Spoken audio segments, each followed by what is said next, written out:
What if meron pong isang proprietor or isang corporation na merong iba't iba siyang establishments na ino-operate. Halimbawa, yung commercial bank, rice mill, o dental clinic, and other small stand-alone establishment. Ano yung kadalasang kinoconsider dito?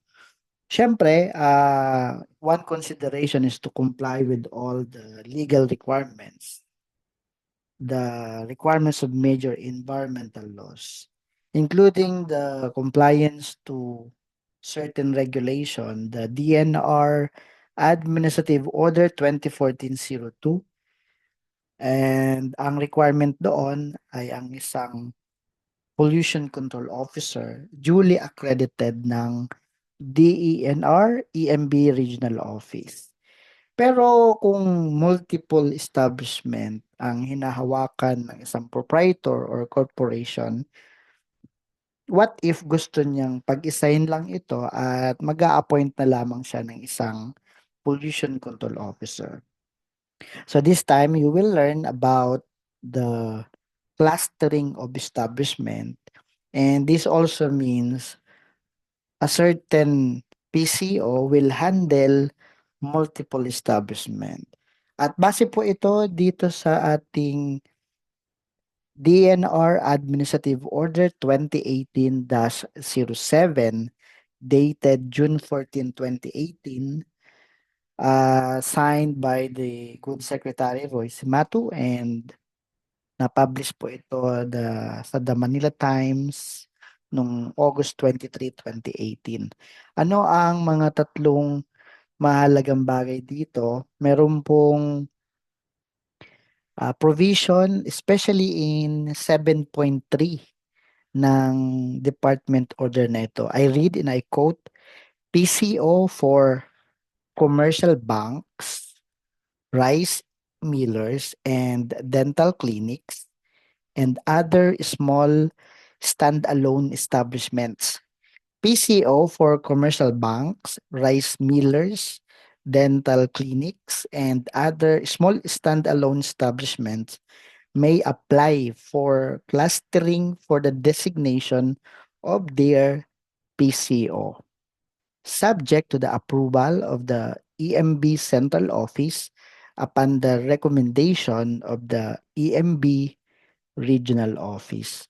So, mas maganda kung makakapagtanong tayo sa EMB, yung interpretation ng 7.3 na ito. Pero this time, yung ating sariling interpretation, ano ba yung possible na pwedeng i-consider ng mga owner ng mga multiple establishment, yung proprietor man or corporation, kung base dito sa issuance. Ang ibig sabihin, yung mga stand-alone establishment at multiple establishments ang tinutukoy, at small, sa pag describe kasi ng small ay ito yung mga category A establishment. Pwede daw pong mag-apply ng clustering or pag-group, at pwede po itong i-handle ng isang pollution control officer. So ano yung mga pwedeng steps na pwedeng gawin kung hindi man nakasulat dito? Ano yung mga pwedeng gawin natin to apply for clustering for the designation of PCO? And then once na na-approve na yung ating request, ano na yung sunod na gagawin, like for appointment or application for PCO accreditation for the cluster? So let us learn about that this time. So unang-una, we shall request first the clustering of our establishment. So at this point, I would like to share some example, some sort of pattern para sa ating request.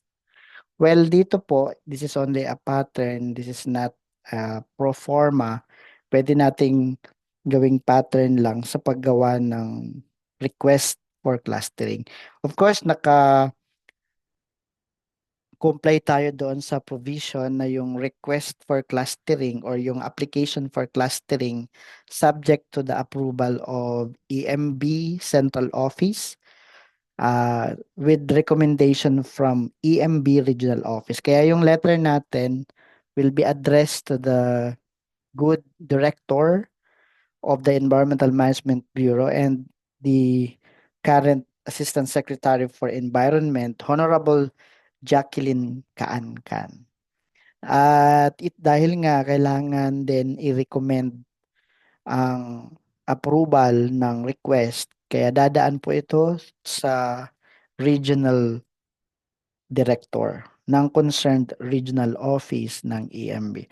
So halimbawa, merong dental clinics, merong mga rice mills, o let's say may mga commercial bank and other small standalone establishment applying for clustering. So ganito na ang setup, naka-address na sa EMB director ng EMB Central Office at through the regional director. So for example, in Region 4A, Honorable Robert Angelo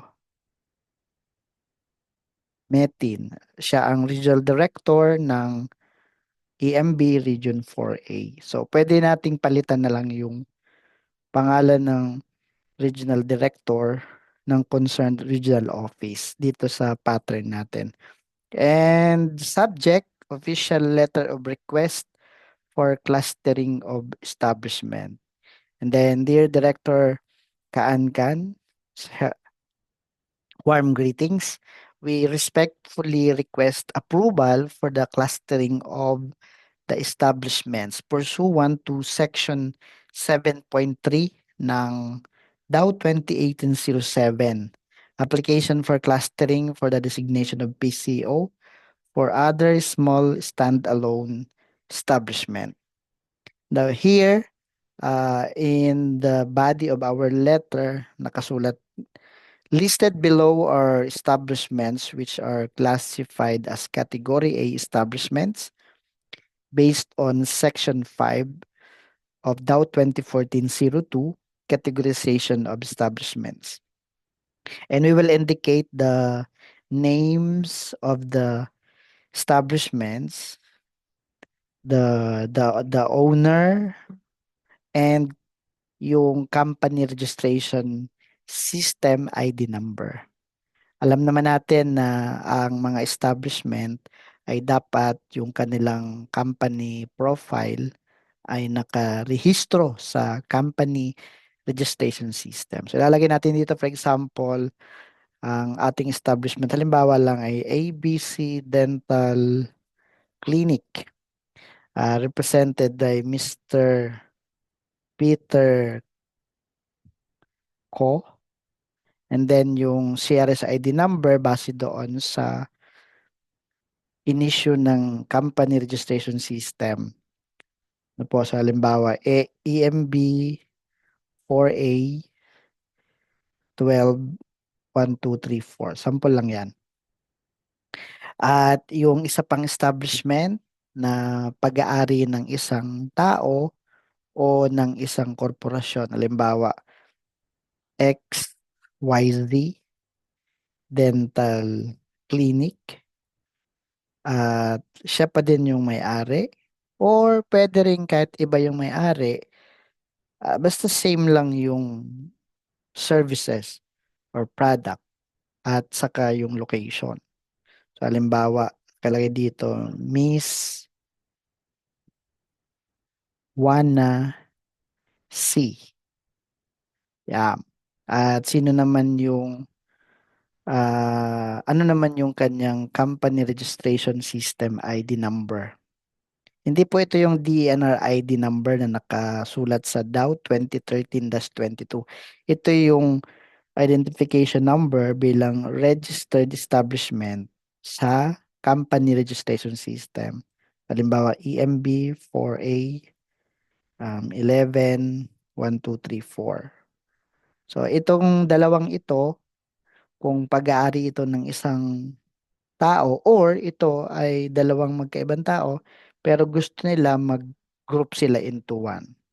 Basically, pag mga clustering, madamihan. Halimbawa, 10 o let's say 20.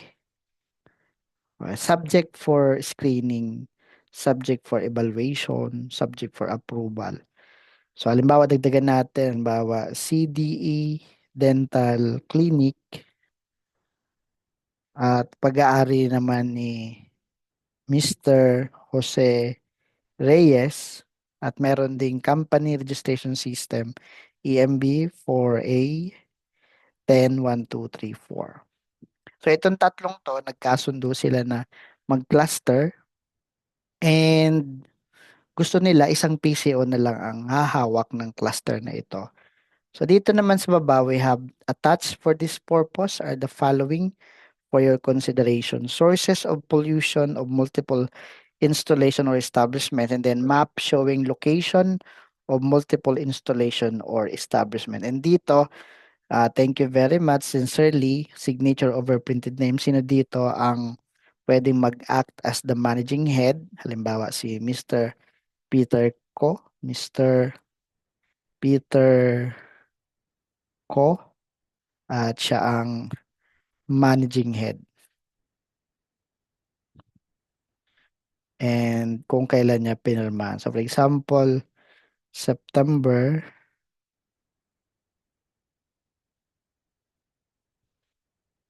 let's say a 17, 2025. So ito lang yung simple letter of request for the clustering of the establishment. At base sa letter, kailangan siyang mag-attach ng pruweba na siya ay unang-una category A, dahil kapag category B ang establishment, hindi pwedeng maisama dito sa clustering. Dapat mag kumbaga mag-isa siya. Hindi pwedeng isasama sa clustering. Pangalawa, yung map showing location, meaning may mga chances po na ang inaalaw lamang sa cluster, member ng cluster, yung same sila ng city or municipality or province. Pagka nasa labas ka na nung city, pwedeng magbuo ka ng sarili mong group. So, yun po. Now, so base po dito, we need to provide sources of pollution. So, as shown on the screen din, yung ating mga matrix ng sources of pollution. So, halimbawa, meron tayong tatlo na na-identify ng mga establishment. Halimbawa, ABC. Yan. Ano ang province nila? Dapat same sila lahat. Let's say Batangas. Yan, pare-pare sila. And then same din sa dapat sila ng city. Halimbawa, Lipa City. Yan. Pag iba ng city, maaaring pwede na mag-group sila ng ibang cluster. Ano? Tapos dito, we need to provide um, information na magpapatunay na category A talaga yung establishment. Kung gamit natin yung nakasulat sa Section 5, Categorization of Establishment sa DAO 2014-02, parang ganito din. Halimbawa, rated capacity of air pollution source installation. Halimbawa, meron siyang generator set at base sa capacity niya na um, 100 kilowatts. Oh, pasok pa siya doon sa pagiging category A dahil ang threshold nito yung 300 kilowatts pataas. Magiging ng category B. Halimbawa dito sa pangalawang establishment, ang genset niya, ang capacity ay 200 kilowatts. O, pasok pa within pa sa 300 kilowatts. So ang halimbawa pangatlo ay ang generator set niya ay 150 kilowatts. So, pasok pa din. Now, pagdating naman sa RA 9275, para mapatunayan mo na category A, dapat hindi ka lalagpas ng 30 cubic meter per day. Halimbawa, dito sa dental clinic, ang possible na wastewater na ma-produce o ma-discharge ay 10 cubic meter per day. Ang layo pa sa 30. O, dito sa pangalawa, let's say 2 cubic meter per day. O yung isa ay 1 cubic meter per day. Basta within 30 cubic meter. Pagka more than or equal or more than 30 cubic meter, magiging kang category B kaya hindi ka na pwede dyan. So yun, pagdating naman dito sa RA 6969, may ginagamit ka bang chemicals listed in priority chemical list? Or yung waste generation mo ba ay lalampas ng 10,000 kilogram in a year? No? Or 10 tons a year. Halimbawa, dito sa ABC Dental Clinic, kaya nilang mag-generate ng 0.1 ton per year. Ang threshold ay 10 tons. Pagka more than 10 tons ng infectious waste, mapapasok ka na niyan sa category B. Dahil less than 10 tons per year, category A. Halimbawa dito sa dental clinic, 0.2 ton per year. O dito sa CDE dental clinic, siya naman ay 0.3 ton per year. So whatever type of establishment or nature of business, kailangan mo may specify dyan yung volume ng waste. And then sa RA 9003, very typical naman na mag-generate ng solid waste. So kahit more than 30 kilogram per day pa yan, kung ito ay landfill, magiging category B na yan. Pero kung ito ay mga common waste generation lang, let's say 15 kilogram per day sa ABC Dental Clinic, dito ay 20 kilogram per day, or dito sa pangatlo ay 30 kilogram per day, okay lang yon. So napapatunayan mo dapat na category A ang establishment. So dito, itong portion na to, referring to dito sa ano po, yung Section 5 of Section 5 DNR AO 2014-02, yung categorization of establishments. So yung nasa taas ng mga establishment, napapatunayan mong category A establishment. So dito lagay mo lang pangalan, halimbawa Mr. Peter Ko, siya ang managing head ng magiging cluster na ito. Date sign, halimbawa, September 17, 2025. So ito na yung sources of pollution. Ang panghuli, yung map showing location of multiple installation or establishment. So dito sa pangatlong page, dito mga inipapakita yung mapa. So you can use Google Map para mapakita mo yung location. So let's show sample. Halimbawa ito yung ating Google Map. Hanapin mo dito ang mga locations ng ating establishment. So halimbawa dito, ito yung ating location. Kunin mo yung mga locations ng ating establishment and lalagyan mo siya ng mark po. So, halimbawa dito, kung na-identify mo na yung mga locations, ilalagay mo na lang doon sa ating attachment. So, halimbawa ito, lalagay natin yung map. So, mula dyan, dapat ma-identify mo yung mga locations. Mas maganda kung meron tayong mga coordinates na po. So, halimbawa, dito sa mapang ito, nakikita natin, maganda ilagay natin yung mga coordinates.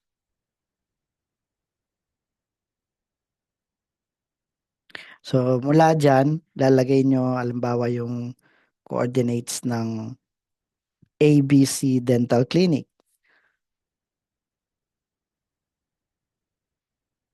yung coordinates ng XYZ Dental Clinic, at saka yung CDE, coordinates ng CDE Dental Clinic. Ano pa? So, lalagay natin dito, halimbawa, 13.12345, ah, 121.12345. So, yan yung coordinates ng dental clinic ABC. At yung isa naman na XYZ, let's say 13.13245, and then yung isa 121.13456. And then CD Dental Clinic, yung coordinates 13.14562 at coordinates longitude 121.1324556. So, ibig sabihin, itong mga coordinates na ito, pwede nila makita talaga sa mapa. No? Makikita nila dito. Okay po, so pirmahan na lang ito ng managing head. So, Mr. Peter Ko, siya ang managing head. Okay? Date signed. Let's say September 17, 2025. So, yan. Ganyan lang. Ganyan lang.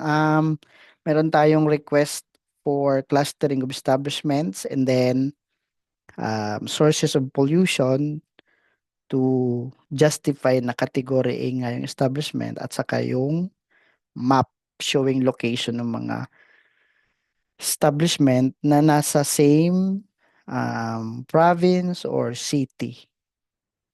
So it's up to the EMB Regional Office kung approve na yung mga establishment na ito. So pwede na nilang i-recommend ito sa EMB Central Office for final decision kung aaprobahan na itong mga establishments na to, itong example natin na tatlo, ay ma-approve na as cluster. So halimbawa, na-approve na siya as a cluster.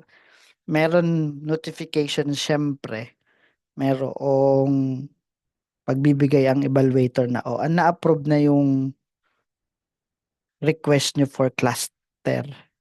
So from there, pwede na nga yung mag-appoint, mag-designate ng PCO handling multiple establishment. So dati meron talaga tayong one establishment rule. Ibig sabihin in section 7 ng DAO 2014-02 it says that um, provided that no PCO shall serve for more than one establishment. Pero dito sa section 3, section 7.3 ng DAO 2018-07, pwedeng mag-handle ang PCO ng multiple establishment. So once na na-approve na yung request for cluster, pwede nang mag-designate ng isang PCO for the cluster. At ang sunod na dyan, mag-a-apply na ng accreditation. So para makapag-apply ng accreditation, pupunta ka ngayon doon sa pco.emb.gov.ph at mag-a-apply ka na ngayon ng clustering. So as shown on the screen is the online application system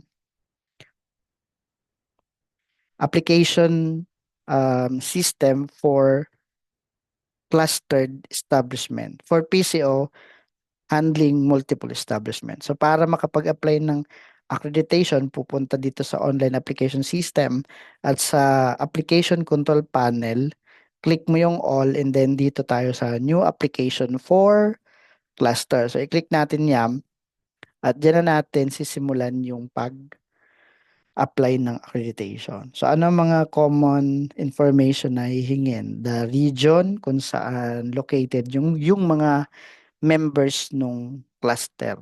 Halimbawa, Region 4A. And then dito sa name of establishment, kailangan mong iselect dito yung iba't ibang members ng establishments or ng cluster. Halimbawa, Dito, ito yung tatlong members, i-add mo lang siya dyan. Ano po? So, add ka lang ng add. So, pag na-add mo na yung mga establishment, dito ka na ngayon papasok naman sa details. Ano yung nature ng business? So, example ko ay clinic. Hanapin mo yung clinic dito. Yan. Ang bawa, hospital, clinics, nursing homes, and other human health. Then, select category A. Siyempre, hindi pwedeng category B. O, example natin kayo na clinic. So, kaya ako pinili yung clinic. And then, current position, siyempre, PCO.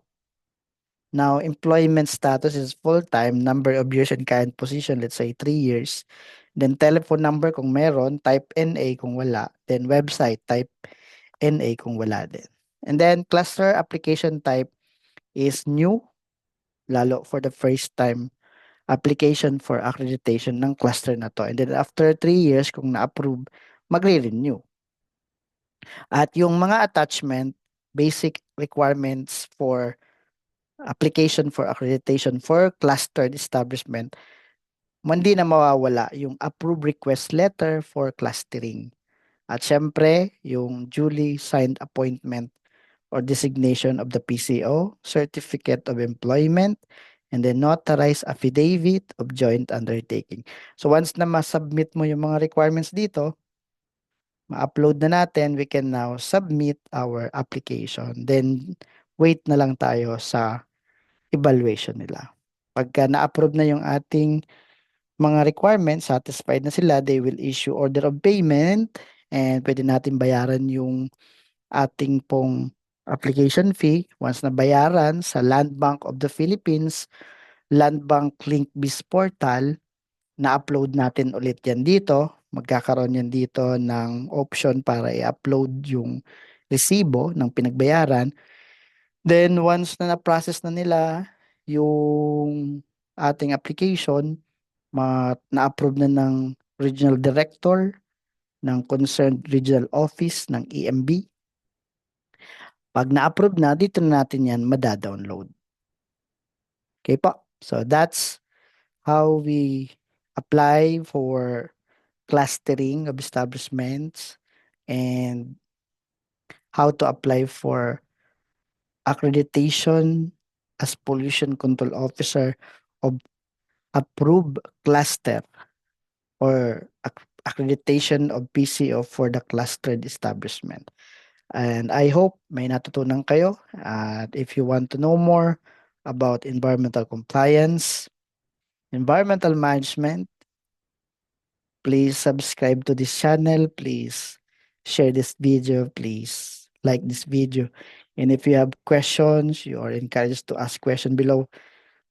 Please like this video. And again, mas maganda na mag-consult tayo sa EMB mismo para sa proper guidance kung paano yung pag-secure ng class approval for clustered establishment, pag-secure ng accreditation for cluster establishment. At ito ay guidance lamang. Maraming salamat for your time listening. Thank you very much everyone and God bless us all.